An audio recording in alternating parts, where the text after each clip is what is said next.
Let's say China. China. China. China. There are no storm neighbors, and you can actually see Russia from land here in Alaska. You go over to China.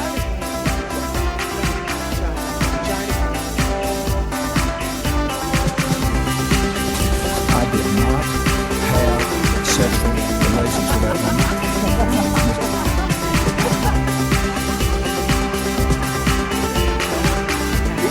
Trump's tweeting out insults to Angela Merkel. What's he doing? Ladies and gentlemen, please welcome your host. Hola, bonjour, hello, it's me, James Andrews, and you are listening to So This Happened, voted the best news show on the planet by my mum and my dad. It is Tuesday, worst day of the week. Very long story. If you want to know about it, you're going to have to go a few Tuesdays back and listen to that episode. It is the 25th of April 2017. And we're going to kick things off right off the bat in Arkansas, or Arkansas if you prefer.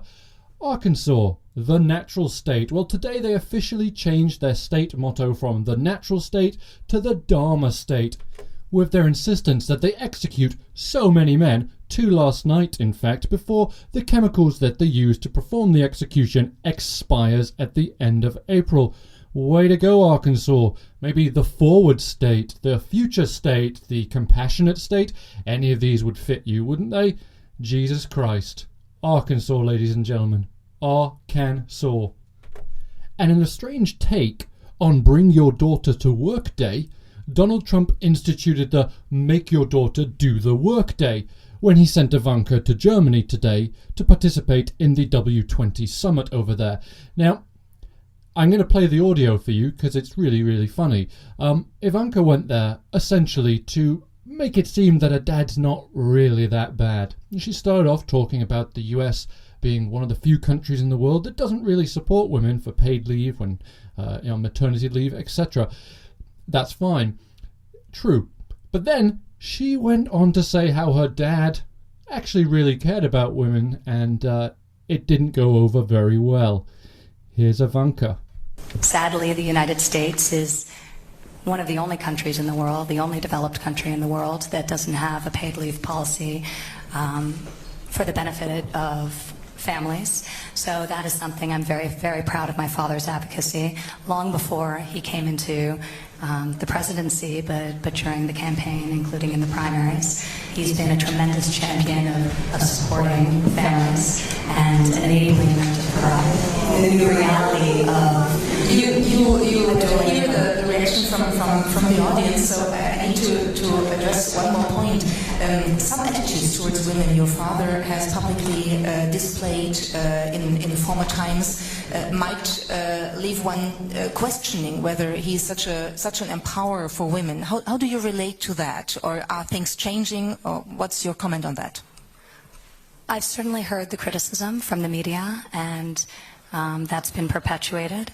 But I know from personal experience, and I think the thousands of women who have worked with and for my father for decades when he was in the private sector are a testament to his belief and solid conviction in the potential of women and their ability to do the job as well as any man.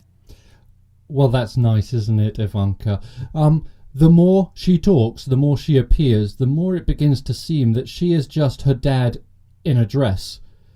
There's no indication that she is this sort of lefty Democrat that people said she may be. She's over there right now actually defending her father, saying that no, he respects women. This is how much Donald Trump respects women. I don't want to sound too much like a chauvinist, but when I come home and dinner's not ready, I go through the roof, okay? We get along very well, and there's not a lot of disagreement, because ultimately Ivana does exactly as I tell her to do. I think that putting a wife to work is a very dangerous thing. Well, you know, pregnancy is never It's certainly an inconvenience for a business. I don't think Ivanka would do that inside the magazine, although she does have a very nice figure. Right. I've said that if Ivanka weren't my daughter, perhaps I'd be dating her. You know? Stop it! Oh, it's so weird. Stop You know it. what? You are Moving sick. on. Isn't it terrible? Well, you Terrible. Well, Rosie O'Donnell's disgusting. I mean, both inside and out. Rosie's a person that's very lucky to have her girlfriend. And she better be careful or I'll send one of my friends over to pick up her girlfriend. Why would she stay with Rosie if she had another choice? Last week, Yeah, Rolling Stone magazine. I think I see a Feminist of the Year award in your future pretty soon, Donald.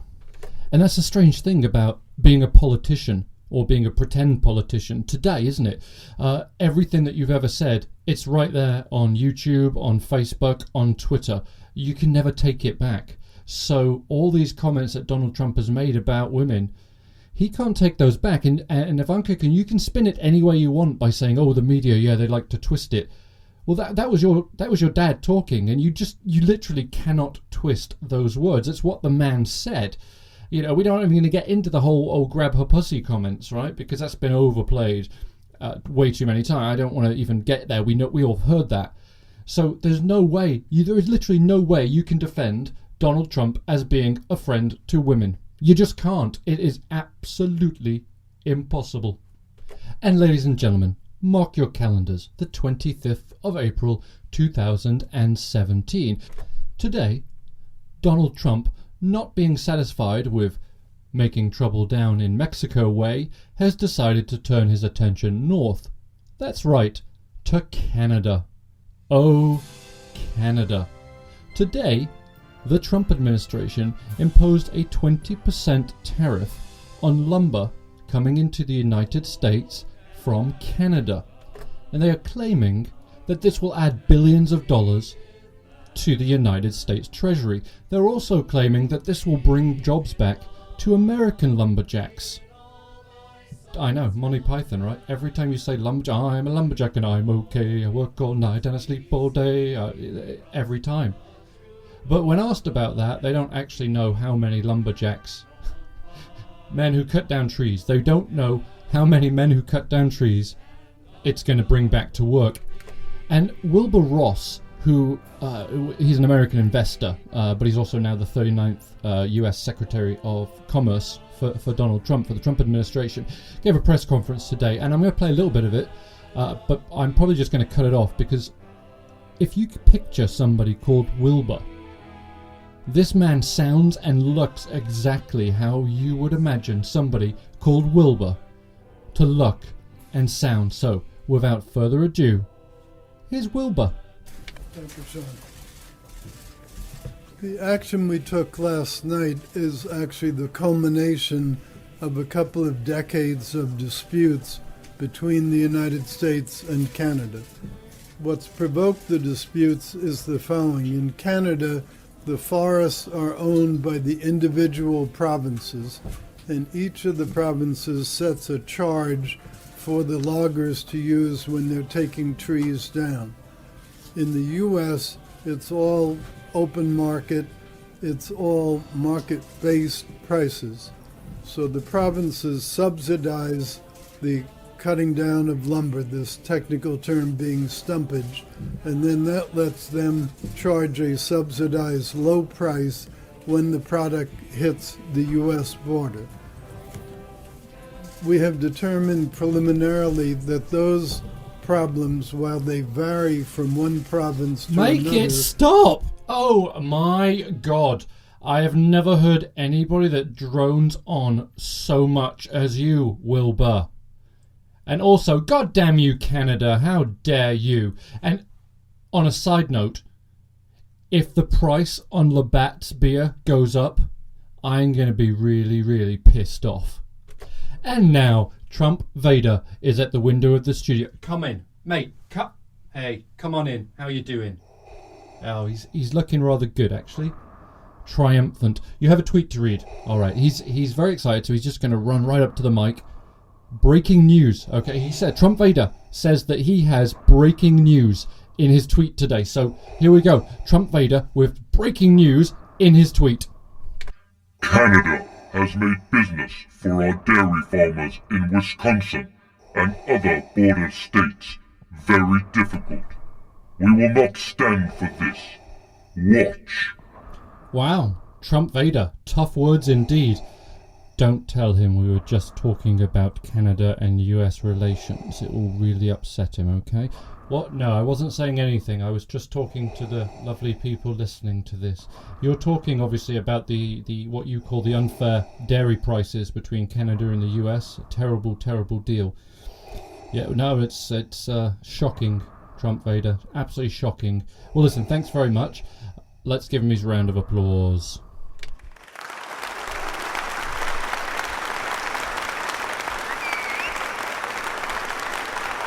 Wow. Not bad, right? Not a bad one. Yeah. Not bad. There are some fellow Canadian haters in the audience today, I think, Trump Vader. Yeah, that was lovely. Thanks. He was really happy with that. He's gone off happy to have a Budweiser, I think. Or a Coors Light or a Miller. It's Miller time. He thumbed up at the window, Miller time. So there's some breaking news for you. We now know what Trump Vader likes to drink on an evening. And finally, we are going to head down to Florida, in particular Mar-a-Lago in Palm Beach. Recently, the State Department put a blog up on their webpage which seemed to promote Mar-a-Lago as a vacation sort of spot. Now, the post was removed yesterday evening, and if you go there now, it just has a little thing saying we didn't mean to promote Mar-a-Lago in any way, shape or form, and we've removed the post. So it's gone. So it's actually quite hard to find now. It definitely sounded like it was promoting Trump's estate. A lot of politicians and certainly a lot of media thought it was promoting Mar-a-Lago. So, well, I'm going to take some snippets from it and see what you think. Is this promoting it? Does this sound like a place that you'd like to go on vacation? Mar-a-Lago, Spanish for Cedar Lake. President Trump's Florida estate, located in the heart of Florida's Palm Beach community, has become well known as the president frequently travels there. When socialite and serial heiress Marjorie Merriweather Post built the house, she spared no expense. The 114-room mansion sits on 8 hectares of land with the Atlantic Ocean on one side and an inland waterway on the other. By visiting this winter White House, Trump is belatedly fulfilling the dream of the original owner. And as you can see, we spared literally no expense with that spectacular voiceover actor who is in a little black box. It's magic. Modern technology is brilliant. Anyway, it sounded like an advert, and somebody must have agreed because it has been literally pulled from every single website that it was on. Just gone. So this is not the first time we've seen Donald Trump promote his business by using official roles. Become president, promote business. And people are starting to get very sick of it. This is the last one that has caused a big outcry. Many senators and congressmen are very upset by this, saying, look, you cannot mix business and your official title. You cannot get material gain because you are the president of the United States. Now, the article did not say that the fee for Mar-a-Lago is $200,000 a year. So basically, any prick with $200,000 a year can have a drink with the president. Now, I say prick, not because if you have $200,000 to spend that you're a prick, but if you wanted to go drink with the president, you're probably a prick. Anyway, we're out of time. It's been an interesting show, and I've enjoyed it. I've enjoyed today, even though it was Tuesday, worst day of the week, but we got through it. Anyway, follow me on Twitter at SoThisHappen. And if you like what we're doing, hit subscribe on iTunes or Google Play or whatever else you are listening to this on, and let friends know about it, let family know about it, and if you really hate it, let enemies know about it. You see? All the way around. Anyway, ladies and gentlemen, Auf Wiedersehen. China.